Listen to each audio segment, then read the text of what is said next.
You don't look tall enough. Fine. Who, me? Yeah, you need a cushion. Get that cushion. I think that chair's taller. Is that higher? Yeah. I'm going to have a higher chair. Do you have that chair?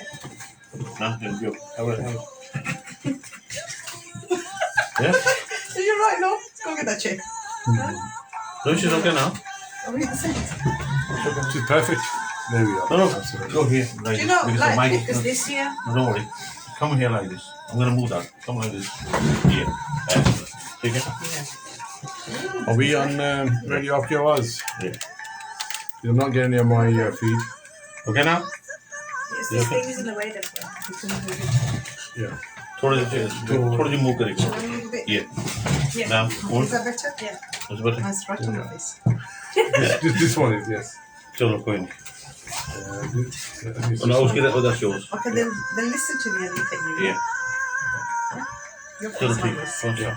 चलो. Can you start? I'm not getting the feed on my. Oh, there we are. Yeah.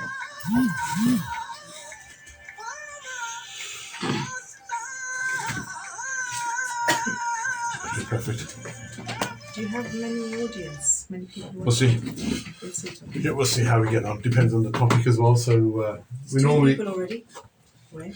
Assalamu alaikum. Good evening, everyone. Hope you're well. My name is Mr. Ali. Welcome to my community wellbeing show on Tuesday evenings on Radio Aapki Awaaz. You can listen to us on www.aapkiawaaz.co.uk. You can also download the Radio Garden app where you'll be able to listen to us live. Alternatively, please put your comments, questions on our chat line. We will read them out to our fantastic guests. And also the studio line is 0121 6829735. Before we introduce today's topic, I just want to remind everyone that we've almost gone back to ground zero. We've reset.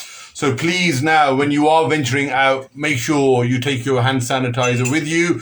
Make sure that you are wearing your face mask wherever there are huge numbers of people, especially indoors. And those people that may now think that you are fully vaccinated because you've had your two. No, not quite. Get yourself the booster vaccine as well. It is now proven that with the booster vaccine, that will give you immunity up to 75%, 80% for the new Omicron variant as well. So, which is very transmissible, but so far we're not sure if it's as deadly as the Delta variant. So please continue to make sure that you follow the guidance. Before I get on to today's topic, also for those of you that are traveling abroad, it is important that you are getting yourself PCR tested as well. That's very important. And you have your COVID passport, because a lot of people now are making a lot of mistakes with the fact that they don't need a PCR test. You do. It's not your lateral flow test as well. Something that has been on my mind for a number of weeks, and these two ladies are extremely busy. We couldn't get a date in our diaries, but nonetheless now, I think the timing is perfect as well, because it is now has passed its second reading now, and we're just waiting for the House of Lords to sort of review it, for them to scrutinise it and then pass their vote before it receives the royal assent. However, we still have a time for us to lodge our petition and a voice against what the government, and in particular the Home Secretary Priti Patel, is proposing. We have the online petition with over 1.5 million people that have put their name against it. And there may be a lot of misconception about who this applies to and who not. And I suggest all of you that are watching, please listen intently, because you don't know whether it's going to affect you, your loved ones, or anyone else within your network as well. So today's topic is all about the Nationality and the Borders Bill, which is part of the larger Immigration and the Asylum Bill.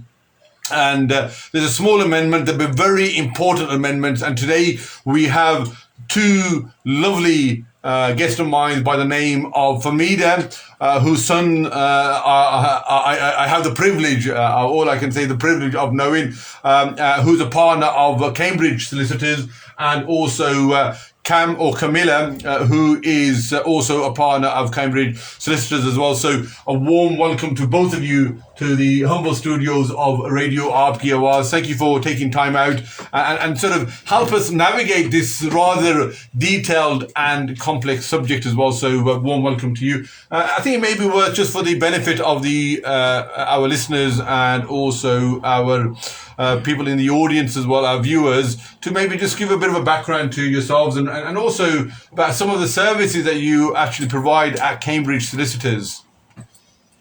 Over to you. Hello, Mohammed. Hello. Call me Ali. Ali. Hi, Ali. Thank you very much for inviting us. It's a privilege to be here tonight and sit with yourself here at Radio Awaaz and discuss this matter that is on everyone's minds at the moment. Absolutely. My name is Famid Ahmed. I'm one of the partners at Cambridge Solicitors. I specialise in immigration and family law. And this is my business partner, Camilla. Would you like to introduce yourself? Hello, I'm Camilla Rahman. We've met so many times at Absolutely. Chutney and Chats. Yes. I do all types of conveyancing, property, business leases, contracts, all the boring stuff. That's what I do at Cambridge Solicitors. Most of the time I have my head in a book, so you'll rarely find me, but when you do. Well, thank you for coming here, really. I know you don't really... I was going to say you don't really get out much, but I think that's... Sorry, we were going off on the wrong foot already. You're saying that because we missed a few of the events. Yes. But no, thank you. And how long has Cambridge Solicitors firm been established? We opened our doors to the public in 2014. Wow. 5th of February 2014. So 7 years. 7 years, and we have an office in Swansea also. Oh wow. Yeah. We have staff there. We have staff here on Warwick Road. So. Thank you. No, so who better than the two sisters to come here to help us provide a bit of context, really, and I suppose the background as to why this new Nationality Bill has now been introduced by Priti Patel. So we know, I suppose, one of the reasons why we left Brexit was because there's a real consensus, especially by this Tory government, that we wanted to be in control of our borders. There was a real, especially with also the UKIP party, Nigel Farage, that we wanted to be in control the number of people, whether it's through asylum seekers or people generally coming here for a better quality of life. And one of the main reasons behind of us leaving Europe and Brexiting was that we wanted to be in control. Now Priti Patel has made some amendments to the Immigration Asylum Bill. And I suppose I want to get your thoughts as well. You know, what have you heard? What's your views about this? Walaikum salam, everyone. What's your context about who this applies to and what does it mean both for refugees but also normal people, whether you are dual citizens, whether you're a British citizen by birthright, whether you're here as a first generation, second generation, please let us know whether this applies. How does it apply? Or are you sitting there with your, cigar thinking that this doesn't apply to me and you're about to switch off? And let's see whether it does or not. So for me, maybe you're able to give us a bit of a context of the bill and in particular the amendments that have been introduced. And I suppose what's the rationales for the government to make these subtle but meaningful changes? Right, okay. I don't know if you know, Ali, or if the audience out there know that nationality is not a given right. All right. Please tell us more. Yeah. Nationality is... it's a privilege. It's a discretion of the Home Office. When I do these nationality applications, and I've been doing immigration since 2009, 2010, and one of the things that they ask on the application forms is, do you have any criminal records? Do you have anything that will question your character? So you need character references there. Many clients will not disclose any character references or any sentences they've served or any convictions or whatnot. And when they used to do their checks and come back, I mean, I'm going back 2010, 2009 now. So when they used to come back with the checks and the Home Office used to say, well, you did not disclose this piece of information, so therefore we will not issue you your nationality because it is not a given right. Nationality is mainly a discretion. If you're of a good character, if you meet all the requirements or the criteria, then they will give you this nationality. So it's almost what you say, it's a privilege, isn't it? It's a privilege. Yeah. It's a privilege that you don't have a right, but if they feel that you are of a good character and you would give something to this country, then obviously value to the country. So that's the first thing, first and foremost. So let me interject there, Famida. So these are for people that may be trying to naturalize or come from, whether as a spouse or through, investment or through business, have come and settled here in the UK. Yeah. So we're talking about that. So for someone like me who's born here. Foreign nationals, yes. So it's people who are born here, for example, I actually... I lost my passport once and I applied for another one. And you're born and bred here? I was born here, yeah. So I lost it once and I applied for another one and they gave it to me. And then one was actually, my replacement passport was actually stolen in a burglary. Okay. And I had a police reference and I applied for another passport and I said it was stolen. They wrote me a letter, even though I was born here, and they said, British citizen is not a right, it's a privilege. I've got that letter. And they said that if you lose it again, we won't give it to you. We don't have to give you a passport. Wow. And you have no right to one. So I think what's happened Scary, is... That is scary. I don't know, were you aware of this? About... I was shocked. I knew because of the recent cases. I'm talking about Shamima Begum. I'm talking about, obviously I follow the news where at any time, because of the grooming cases as well, where they can revoke. I'm not somewhat shocked with this because I've been working and practicing immigration law for quite some time. I mean, I can give you an example going back 15 years. I know of one person who was actually a taxi driver, ethnic minority, Pakistani. He got into a brawl with one of his customers and he ended up in the death of this young lad. Sure. But he was British by not nationality. He was naturalized. There's different nationality is very complicated. It's how you obtain it. So his nationality he had obtained it by naturalization, like coming over as a spouse. Yeah. He's got his indefinite 10 leave. years. Yeah. Well, it was 5 years and 2 years in those years. It used to be a year first, and he went up to 5 years now. So he obtained his leave to remain, indefinite leave to remain. He applied for his nationality, but after he served his sentence for manslaughter, he was automatically sent to a deportation immigration center, and from there they deported him. It's like almost double jeopardy. Yes, really. Double and sentence. That's been, and this is 15 years, and this man had to leave his family, he had to leave his children because it's in the interest of the public. Yeah. But then again, when he's actually in court and receiving his sentence, they're deciding what punishment he should have that fits the crime. So he was given those amount of years and he served those years. Justice has been served.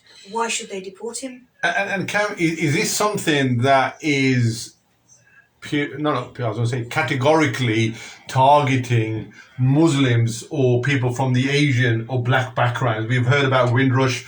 We've heard around some of these planes that are being chartered where, some people who serve their sentence, they're also being sent back as well, people from a Caribbean background as well. So, I'm thinking that someone from Australia or America that may have, similar sort of, crime, they won't have that double jeopardy. I've not heard of anything. It should be because on a broad basis, the law should apply to everybody equally. Yeah. So what they're looking at is people with ethnic minorities, or if they're looking at if you are not of UK or you're not part of Britain and you have a different heritage, so they would deport you back, and it's been happening for years. Can you imagine just like a husband and wife? Let's say the wife is Asian and the husband is a white background, and they both commit a crime, a murder, and they go to jail, they go to prison, and they carry out a 25-year sentence. And then on the day they're supposed to be released, the man comes out and gets rehabilitated and some funding for, integrate with the society and so forth. And the lady's put on a plane, goodbye. Why? Real unfairness there, Same really. crime. Really unfairness. But can I ask you to also give us your views about this particular new bill that's been going through the House of Lords at the moment? Are you concerned? Do you think this is just a thin edge of a wedge? is that the right saying? Whereby they'll start widening that, and anyone, whether you're born here or not, will start applying, even for normal crimes. I know initially you said for me that this is about, maybe a national security or in the national public interest. But who determines that? Yeah. Exactly. I mean, I have a few applications just before lockdown. I had to go and visit one of my clients in prison in Wolverhampton because he was issued with a deportation notice. Well, he wasn't deportation order, but it was notice to deport him in the future.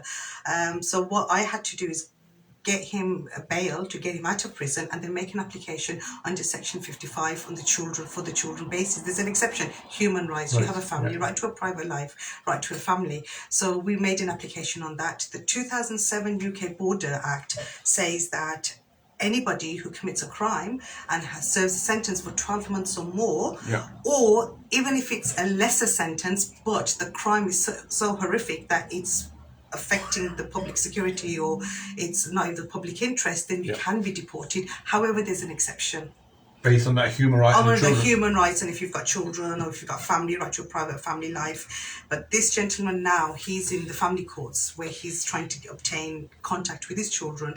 So that order, normally with most of my clients, what happens is if they have children in this country, or if they have a family life, private family life, then I have made some very successful applications where they have turned the decision around. But now the difficulty is with this clause 9 in the Nationality Bill, nobody's aware. There'll be no notice. Yeah.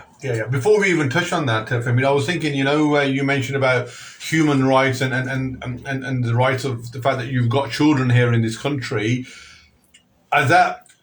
Does that still apply now that we've actually gone out of Europe? Because this human rights... I mean, what we're getting ourselves confused with is coming out of EU and the Brexit does not affect your convention rights.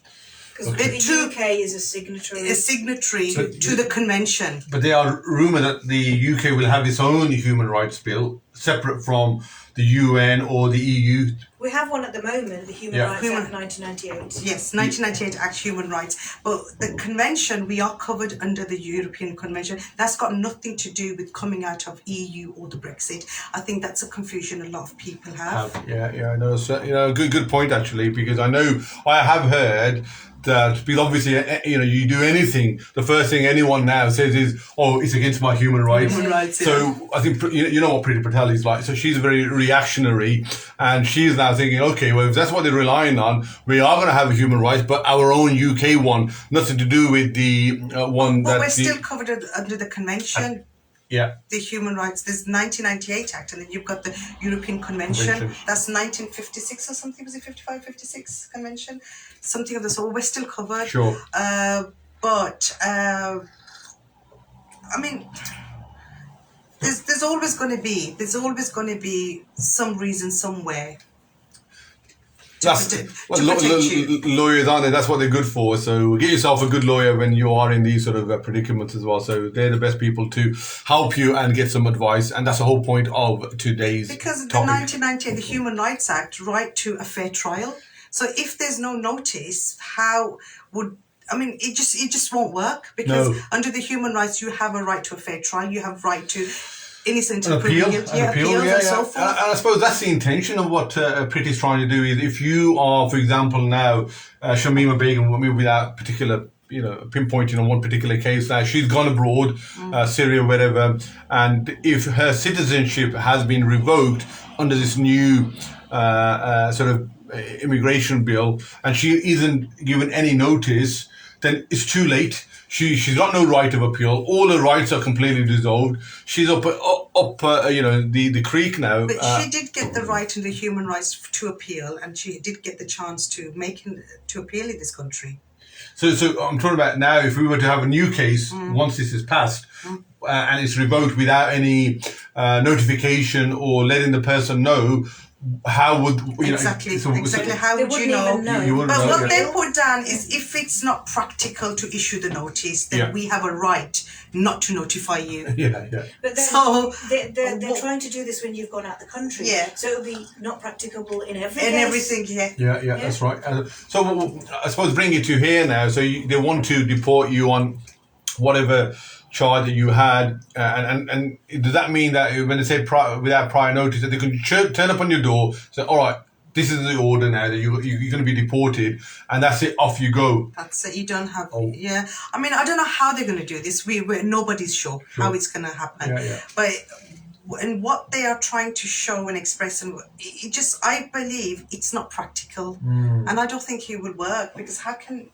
It's just not practical. Yeah. There's going to be people, the human rights activists, campaigners, and people are going to campaign. A lot of other countries don't agree with this. I mean, even the US said Yeah. that it's draconian to be able to strip people of citizenship for whatever reason.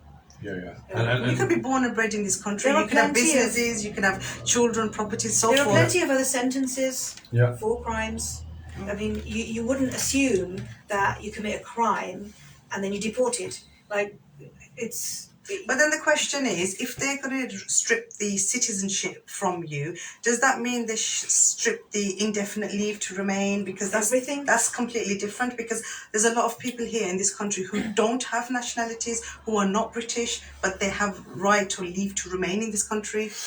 So I suppose the counter argument for me is if these individuals have perpetrated such heinous crimes where national security, for example, the Manchester bombers, or it's against the public interest, you can possibly argue about the extent and the depravity of the whole sort of, the grooming gangs, that, which was very orchestrated over, many years and affected many girls as well.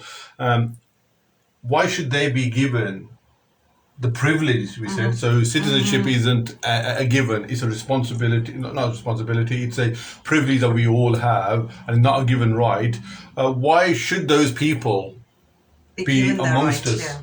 Yeah. Why should they be amongst us? We've come here, our parents did, to better themselves and provide a decent education, which you've done extremely well in, and really are role models. And if there's certain people that they think they can get away with these crimes, and once they do get caught, as part of that punishment is, yes, you do your jail and go back to a country that will tolerate you. I mean, that is what that is the aim of the government. So that's the aim, yeah? Yeah, that is the aim. But it's like... Where does it stop? Yeah, where does it stop? And it depends on the severity of your crime. What have you done? How have you affected the community? That you reside in. Yeah. And I suppose before, I've got a Nadra card, which gives me a dual citizenship. Yeah. So because of my parents who are originally from Azad Kashmir, because of the fact that I have now a green little card, Nadra card, now that entitles me as a dual citizen, and if I was to, be convicted for a certain crime as part of that punishment, because of that green card, even though I was born and bred here, after my sentence, You're back. the government is now well within its right not to notify me, but also to deport me. So, I've been educated here, I've been raised, I've got my children, my missus, my assets are here, but... Yeah.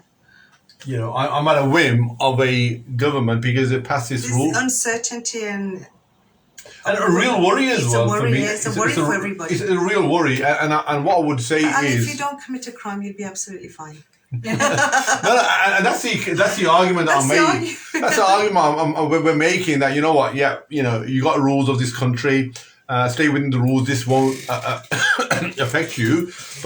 But life is not like that. The world is not like that. Anything could happen at any time. You know what? They're seeking to make a differentiation between levels of citizenship. Yeah. You are born here, so therefore you have A-star citizenship. Yeah. And then you naturalized and got your citizenship, so I can take it away whenever I want. So there's going to be second-class categories. citizen. There's going to be categories of citizenship as well. What you're telling people is that you're not really a British citizen. you're a second-class citizen, and that's it. Inequality. And both of you, when maybe about 50, it was more common around 15, 20 years ago when our grandparents or uncles and aunts or our mother and father were telling us that, please, we are going to make a family home back in Pakistan, India, Yeah. Bangladesh, Sri Lanka, Kashmir, wherever it may be. And we were like thinking, what are they talking about? Fine, make it for your own sake, but don't make it for us. We will never be. This is our country. Yeah, and and we were sort of yeah. waving our red letter book, it's blue now, saying, look, we're British citizens, as though we're some sort of, God-given higher I status. thought it was black. Well, it's dark blue, dark isn't it? It's blue supposed to now, be. Yeah. At least you got the red one. And we were sort of waving that around as, whether we go to Pakistan or Saudi Arabia, as though that gives us special sort of VIP status. But I tell you one thing though, since this, more and more I'm listening and learning from both of you, I'm thinking that, those fears were unfounded. No. They did the right thing by having, you never know that sort of, that sort of end of the world sort of kind of scenario can happen any time. Or am I? What it is, it was always there. Nationality, like I said, was a privilege. It could have been revoked at any time, any given time.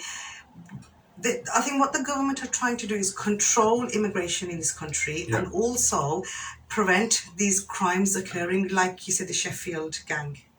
I mean, there's a lot of crimes that have occurred. So they're putting things in place that will stop people from committing these crimes and putting some sort of fear there that you stay within your like within line, basically. Keep you in line. Yeah, keep you in line, because maybe the crimes have increased. Maybe the statistics are showing that these groups of people are committing more such and such crime. But if that's what they want to do, it should be equal to all. They should say, if you commit a crime so heinous, so against our national security, then we'll strip you and make you stateless. We'll strip you of citizenship and you'll become stateless, regardless of your ethnic origin, whoever you are, wherever you came from. Then it should be...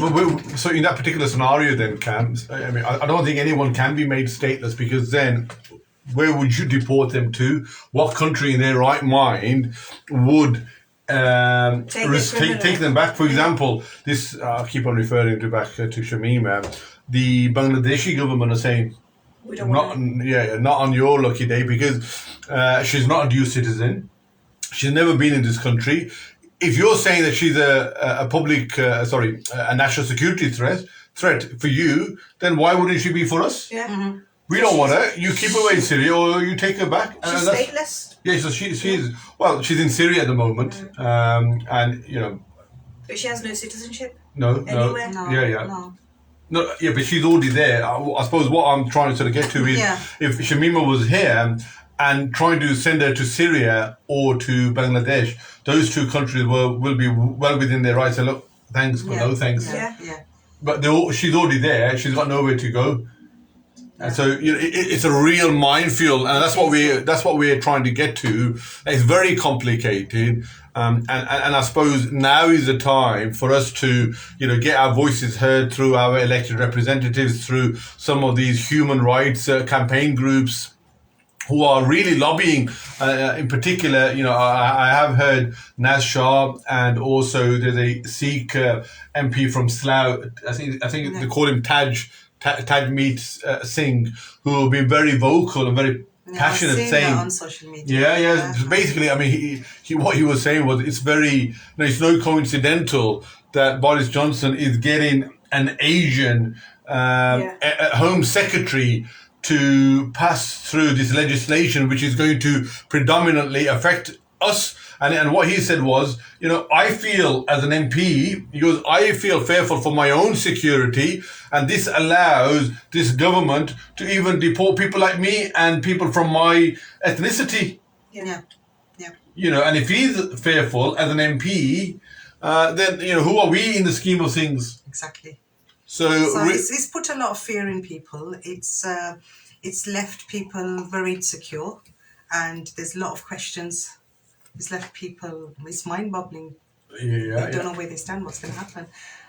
No, most definitely. And I think you mentioned earlier previously that it was already sort of in the bill. I think my understanding was that previously, if you were sort of, born in another country and you came at any point, whether you had naturalized or you were given, they could easily deport you. But I think this particular bill allows now. Affecting the people born in this country. Yeah, you're born in this country with a dual nationality, you see, because the point that we were making was about stateless. So, for example, I didn't have a dual nationality and I'm from Azad Kashmir, then it'd be very hard for this government to send me to Kashmir because I've only got one passport. I haven't got another You dual have a nationality. dual nationality. Yeah. I do. Yeah. So I know in particular, without maybe putting him in it, my older brother Safraz, when he goes to Pakistan, he will go on a visa because previously, if you go there and anything happens untoward, you normally go to the British High Commission and they will give you all their full services to get you out of that predicament. But if you have a dual nationality, what they'll say want the is responsibility of what they'll say to you is first explore all avenues from your local government. Yeah. And we know, the resources of Pakistan and Azad Kashmir are like before we even get involved. And unless the media pick that story up, the UK High Commission will say, nah, it's okay. We don't need to get involved. So I think there's pros and cons, about going to Pakistan or, the Kashmir on a dual citizenship. But we digress slightly as well. So please, if you've got any questions or any comments, then please let me know. So Assalamu alaikum, Bhai Ali, wa alaikum salam to your guest and all your listeners. Fantastic show. If you're going to, don't do the crime if you can't do the time. Yeah, that's fair enough. Fair enough. I would empathize with that point of view. Because I do understand that point, Yeah. and I do understand why the government is doing this. Yeah. Because if you are not going to do the crime, you've got nothing to fear about. But then again, like you but said, things sometimes happen. you're in a situation, yes. Accidents happen, things But happen. I'm sure the other that- day somebody got run over on my street. A little child was crossing on a zebra crossing. Oh yes, over in Nichols Street. Tisley. Tisley, yeah. And some lad was driving his car and didn't see He passed because away. it was a very small child. Yeah. So it was under the size of his bonnet. He didn't see. And he ran her over. He came back and he admitted, and he said, "I did it." And then they took him off, and he's admitted it. But she died, so he is going to get done for manslaughter. Yeah. He had no intention to do it, and he's going to go to prison. And he was probably a university student or something. We don't know, but with no intention to do anything bad.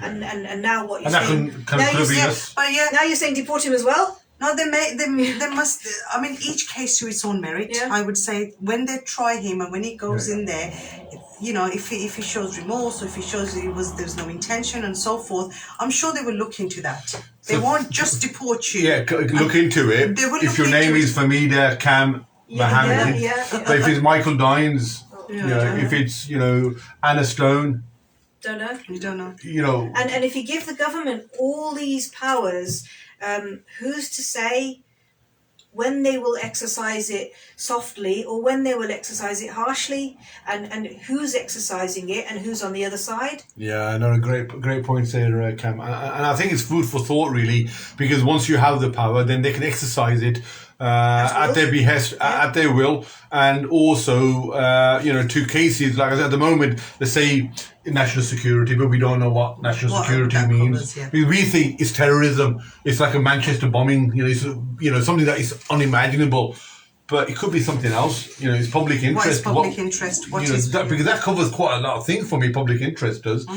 So all of a sudden, like I said, this is a very dangerous path that we are We've already treading down. had so many things take away our human rights. So you've got the terrorism bill that took away so many of our human rights. We can't argue against anything. If you say national security, you say those words and we can't speak. Yeah. So I mean, I know somebody who ordered something off Amazon for his computer shop. Yeah. And then he was in the newspaper under the Terrorism Act that, this person's ordering parts from Israel. No, they were just ordered off Amazon. Yeah.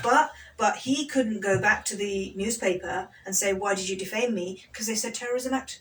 Yeah. You can't say anything. As soon as you mention that, Yeah. that's it. That's it. They, You can't. they can do as they please and what they want. So it's and He it lost could his be. business Yeah, and his, That's right. source of income. Couple of more comments that's coming through. This is from Shazia Royal Jewellery. Please tell us more where you're based, Shazia. If the time is the case, then it should be the same for everyone. Yeah, If the time is definitely. the case, then it should be the same for everyone. That should be for white folk, Asian across the board. Oh, for white, black, Asian across the board. So what you're saying, it should be the same for everyone, irrespective of your background. Means where are they going to send white people who commit the same? Absolutely, there's nowhere for them to go. Okay, if you're Scottish or if you're Irish, fine. That's. But even then, that's part of the UK. So it's almost like the platform or the playing field isn't level. Yeah. And you know what? 90% of me does say this is targeting Muslims and people from a black, Asian, minority, ethnic background. Yeah. No other reason for it. I may be It's wrong. Like, they talk about ethnic cleansing, and this is like a very tiny way, very quiet way of doing it. Yeah. Without anyone realizing, oh yeah, it'll be good for us for national security, but it's actually singling out people and shoving them off somewhere. Yeah, absolutely. So That's what they do. Shazia, she's from Luton. Thank you for your valuable contribution as well. Really meaningful. And these are, and also Shazia, if I can maybe ask you as someone who's listening, are you fearful? Is this of real concern to you and your family? That this may, at some point, you never know what's around the corner, that may affect people in Birmingham, in Luton, in Yorkshire, and like I said, most of the time we may not even know until it's too late. Yeah. I mean, it's fearful if you've got children. How do you know 10 years, 15 years, where your children will end up, what will happen? And things happen out of your control. Yeah. You could be walking down a road, so a mugger could come out to do something, and you could push them, they could fall and die. And then... hit the curb, hit the head and die. Hit the head Manslaughter, and die. yeah. Then, prison, deportation. Oh, yeah, like I said, I thought it's going to be a nice, relaxing evening today. Both the I still believe there's going to be each case to its merits. Each case, they will look... I'm hoping they will. I don't think so. I'm hoping they will look into this and they will look at each case independently. I feel and then like there will be... That's a hope. But the question is that a reality? I mean, you work and specialize around immigration. We have immigration. So we have the immigration and now these asylum cases as well. There's so many thousands of cases that are being submitted because it takes so long, and because only about 5% of those cases get approved. That's why these refugees are, we're in winter now. The channel is, minus degrees. Yeah. You just put your toe in there, you'll be thinking, I'm not, no way. For a second, you'll be thinking, no way am I going to go there. People are going in these I've walls. been doing this for years, and as the years have gone by, there are stricter and stricter rules in place, and it's more and more difficult. It's a more and more There's difficult. that thing, isn't there? Like computer says no. Yeah. That's it. Yeah. I mean, some of my cases, most of them, when the applications go to the Home Office, it is literally a tick box. It's a tick box application, and there's a computer. There is a computer that actually analyzes the answers, and it's just it's not a person. And then when I take the case to court and we appeal it, and in the presence of a judge and a person, and then we have put in our human rights or put in our arguments, and they're like, okay, that's fine. That's why you tick the box today with a hearing. Yes. Because you want to talk about it. Yes. You don't just want it to Because there's applications I'm doing today. Do you want it heard on paper or do you want it in hearing? So sometimes, obviously, the judges have to be within the scope of what they can and cannot allow, and it's got to be within the law. But then sometimes your arguments, you're talking to a person. So you tick the box with a hearing because you want to have the chance to speak about it and discuss and put your points forward. And also the immigration, what the judges look, they look at credibility. So what happens if this bill is I told passed? you not to ask questions. What happens if this She never asks me questions in the office. She comes on live radio and she asks, I told you, Camilla, do not ask me questions. So she ticked the box. Do you understand what I'm... you tick the box, we want a hearing for this client's application. So what happens if this bill is passed and goes through, that these people are no longer given notice and have no hearing, so you can't speak. That's the whole thing, that clause 9, because where it's not practicable. Yeah, What is and not practical? They're saying about in the discussions of the bill that this is going to happen when a foreign national or you know Now a it's historical foreign national goes outside the country. So you go off on your holiday to Turkey with your wife and kids, and you come back and you find, sorry, computer says no, no more. You don't have your nationality or your citizenship anymore because we found you looking at something that you weren't allowed to look at, and therefore you committed a crime. So you're like, you hang on, went I've got my around- bags and my hat on with my corkscrews, and where do I go? You're stateless.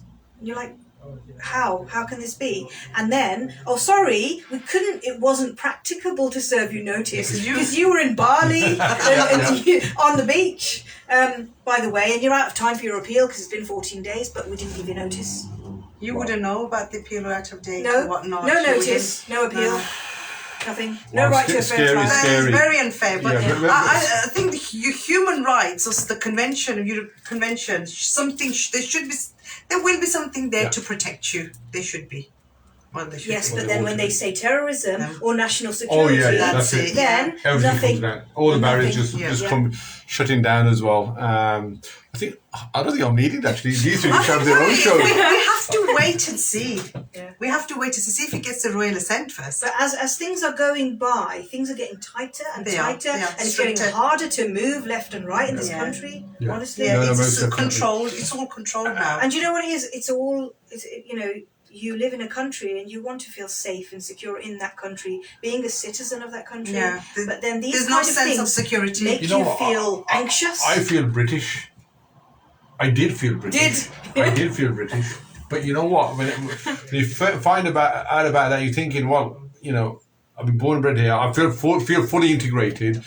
But when these sort of things are sort of coming through, you could forgive people thinking, you know what? I'm not British. I'll call myself Pakistani, Kashmiri, because you don't accept me. Yeah. Wherever I'm going, there's barriers. There's double standards. Could you? Shall I tell you something about that? I was born here. I've lived here all my life. I've never lived anywhere else. And I went to high school and I had a best friend and she was English. And after 5 years of sleeping over at each other's houses, ordering pizza every Saturday, best of friends, at the end of year 11, she said to me, my parents are so proud of me. I said, why? And she said, because I've tolerated you for 5 years. Oops. Tolerated. Yeah, tolerated.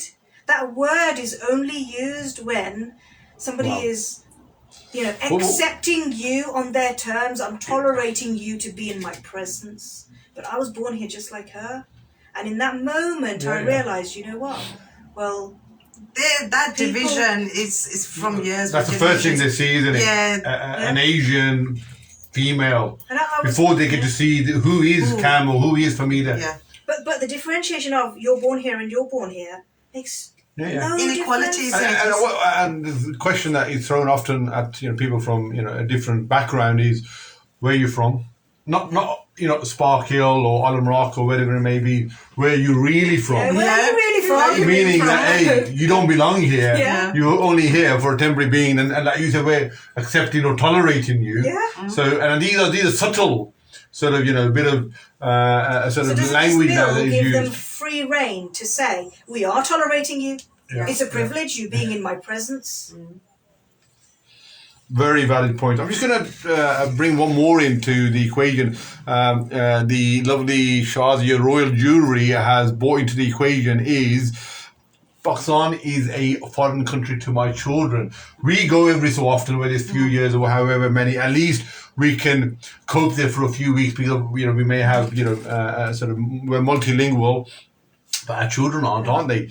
And of course, this is their home. They don't know any other home. So imagine if our children were to be deported to Pakistan, India, Bangladesh. Yeah, I mean that's what I said earlier. This gives them the right to do so. It's like your future generations. If anything does happen, what is their future here? What's their security? So there'll always be an outsider Yeah.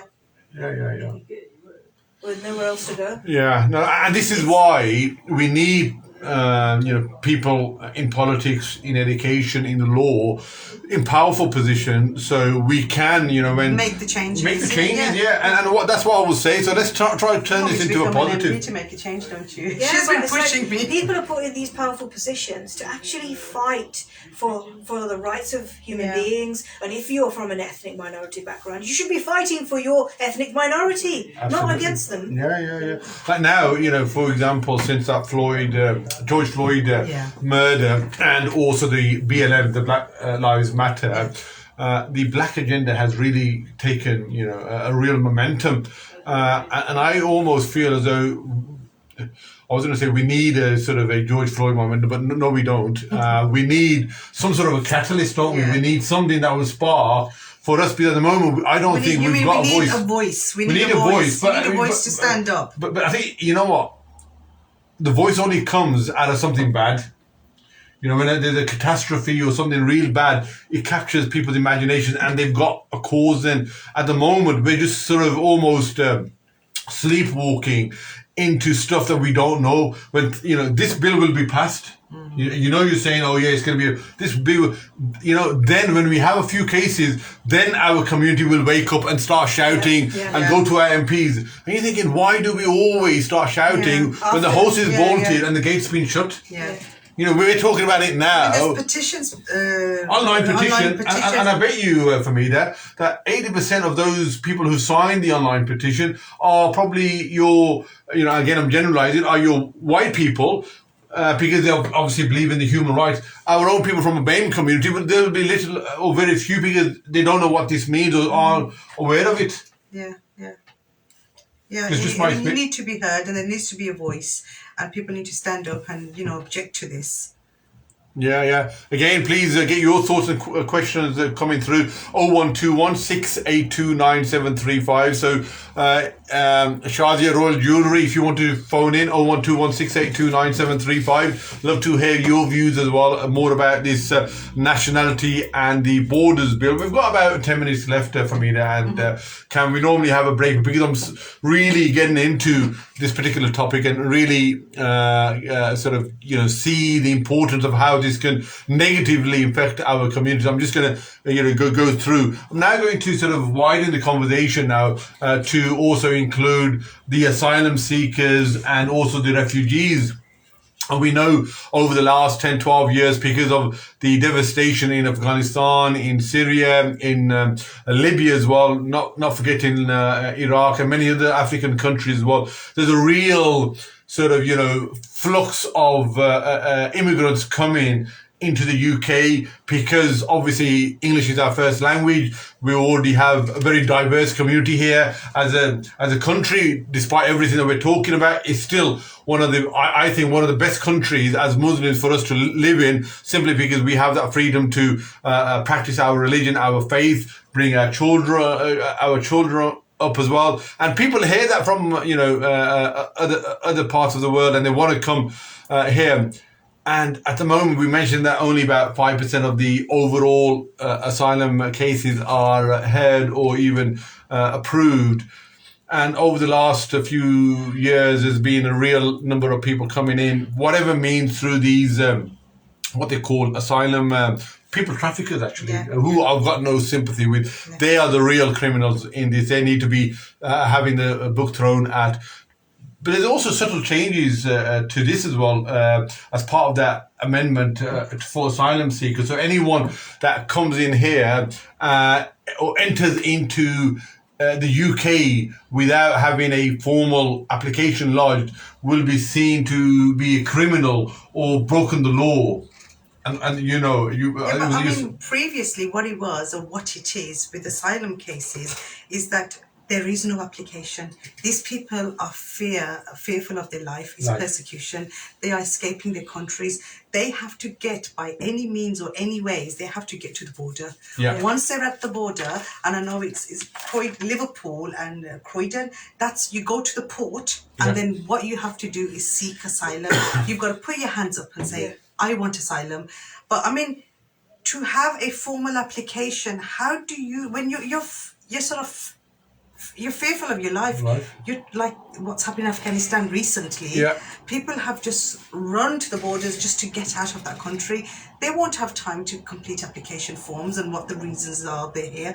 Then it's not asylum case, is it? No. And I suppose that's what they're saying is that if you come into the UK now without permission through one of these ferries or dinghies, shall I say, not ferries, then you're automatically will be deemed as a criminal. Is there any point of you even filling in an application form? Because you've entered without permission and you're supposed to do that from a third country. But if you're suffering trauma, what the government are saying is they're trying to control asylum. This is their way of controlling asylum and immigration and people fleeing into the country.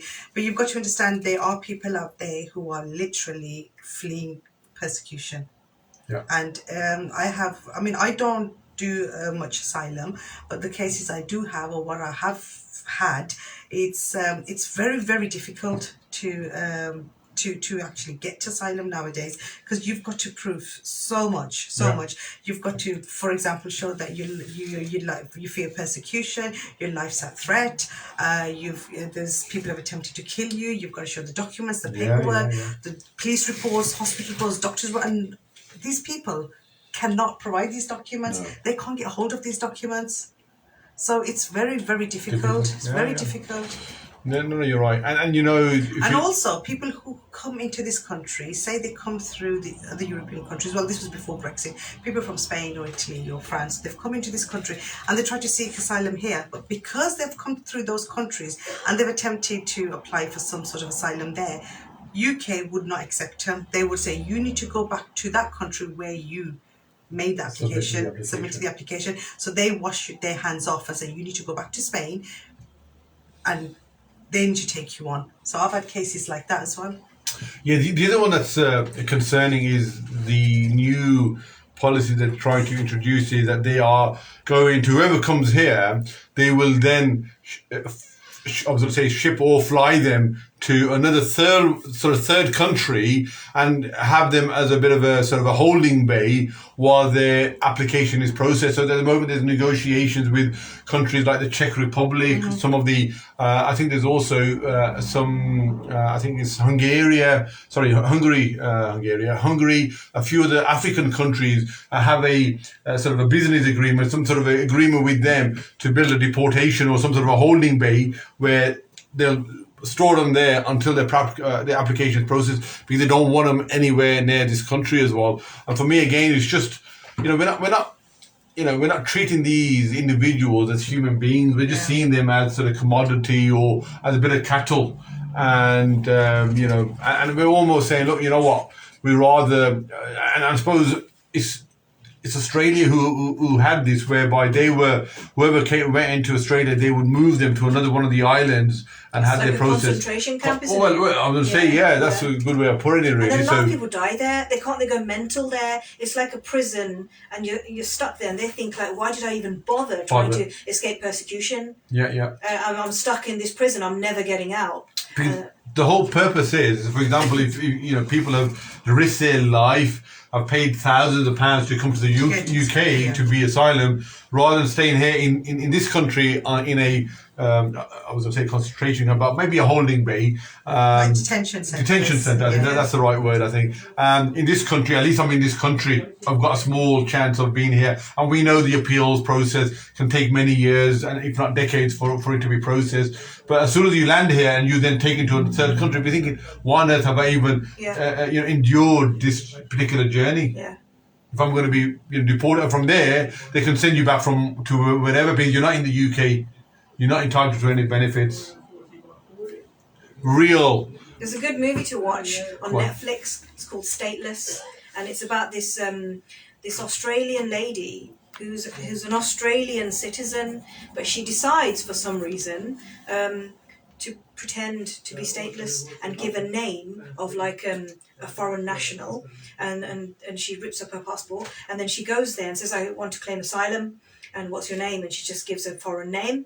And she goes in and she stays there in this camp. And it's an absolutely amazing movie. So you should watch it. Is it like a series or is it just a one-off movie? I think it's a series of maybe 6. Well, okay, Yeah. that's doable. Yeah. Yeah. At the moment, I'm into Ertugrul. then I'll watch that. So. Oh, that She goes on actually forever, speaks doesn't to it? the people who are asylum seekers, and she sees, like, some of the She has an insight and sees it Yeah. from their point of and view. at any time she can leave and Yeah. say her name if she doesn't. Yeah.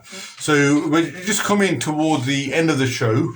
If you still got time for any questions about the nationality and the Borders Bill, which allows anyone with a dual nationality to be deported based on the government's perceived national security or public interest cause, they can get rid of us. And at the moment, it's still going through Parliament. It's at the House of Lords at the moment before you receive the royal assent. So you still got time. And we have Famida and Cam who have taken time out today to give us a lot more information and discussion really about what this means and how it will impact people from a Muslim background, people from a BAME background as well, who are generally of a dual nationality citizenship. And as someone, as Famida said, that, you know what, we are maybe, have this wrong misconception that citizenship or nationality is something that we are guaranteed or, we earn because we're born here. Not quite. There's a lot of implications about this new bill. So, if you haven't already, please get in touch with your councillor or your member of parliament and let them know how dangerous this is for people who have settled here from Asian countries or African countries. I'm just going to ask you sort of maybe give your final thoughts about this and what's your views or recommendation to the listeners, both in terms about the bill and also what's your expectations once it does get passed, maybe at some point next year. What sort of cases will you be seeing and handling? Yeah, I think I'm already handling cases of similar, because I've been doing this for years, and I've got clients who have actually served criminal sentences, and they're in detention centres where I have to go in, submit an application on human rights, then get them out on bail, and they are pending cases. So it's going to be similar sort of cases I will be dealing with. But I just want to touch on something where you said that, like I mentioned, it's not a privilege. It's a privilege and it's not a right.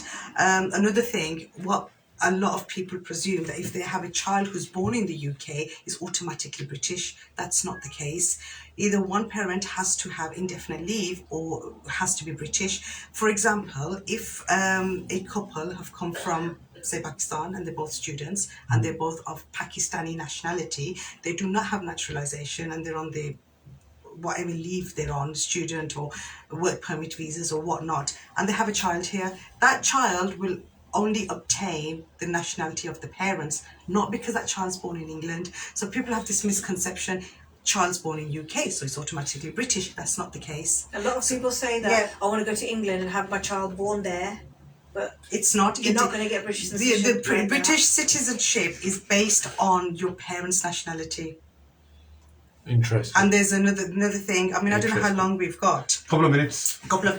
Another thing is, like, if you have been naturalized in this country, say you've come on a spouse visa, you've been naturalized, your marriage doesn't work out, you decide to go back and get married again, and you have a child in Pakistan now, but because you were naturalized and you obtained it by naturalization, your British citizenship, that child can be British because it's come down as descent. Is British by descent. But then when that child comes into this country and that child goes to Pakistan and gets married and has a child there, that child can't pass down his nationality to his child. It's quite confusing. Because he obtained it by descent. Because he obtained it, but it just goes down one generation. Oh, I see. So nationality is not very simple. It's quite complicated. So I have all these types of cases, but if anybody wants to speak to me about these cases, they're more than welcome to contact us. And, we do free consultation. Fantastic. Free consultations. Yeah, by all means, if you want to give out your email, by all means do. I'm just going to read out last question, really, before we conclude matters. This is from Samina in Sparkbrook.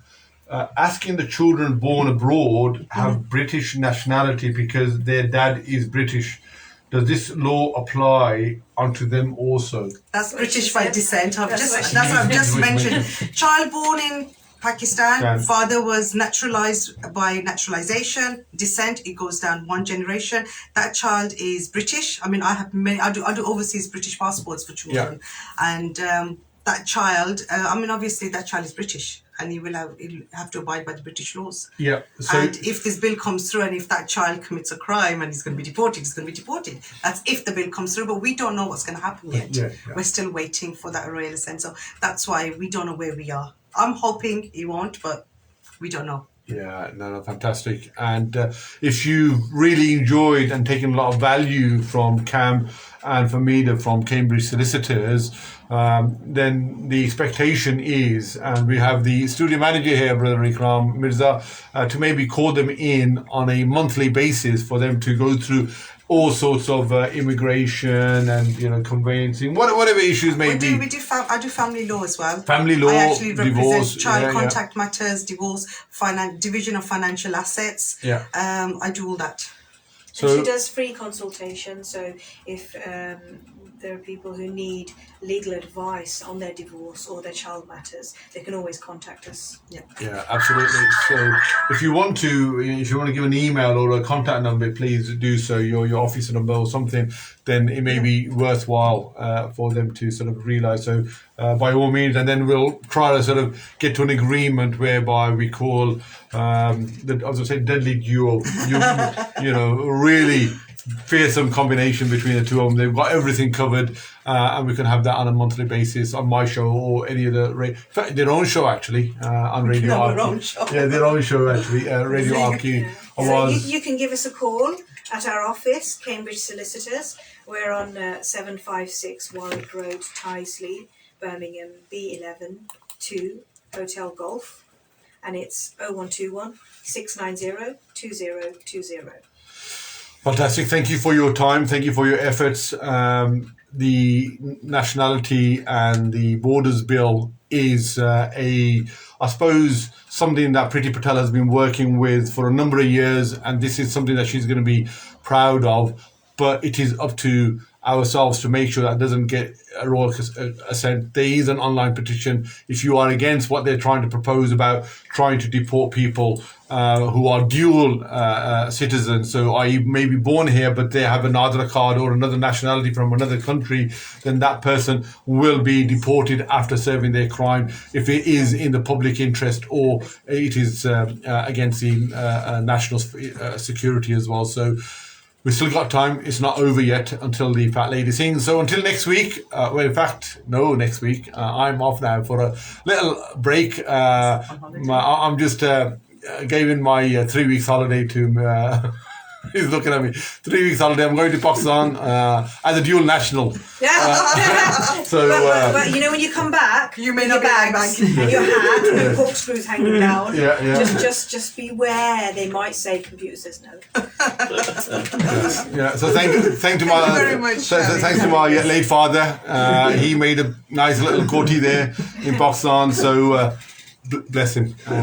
But anyway, until next week, please come back to the border. Say, can I come in? Yeah, and then I'll do. You know what we'll do? Here's my little red book.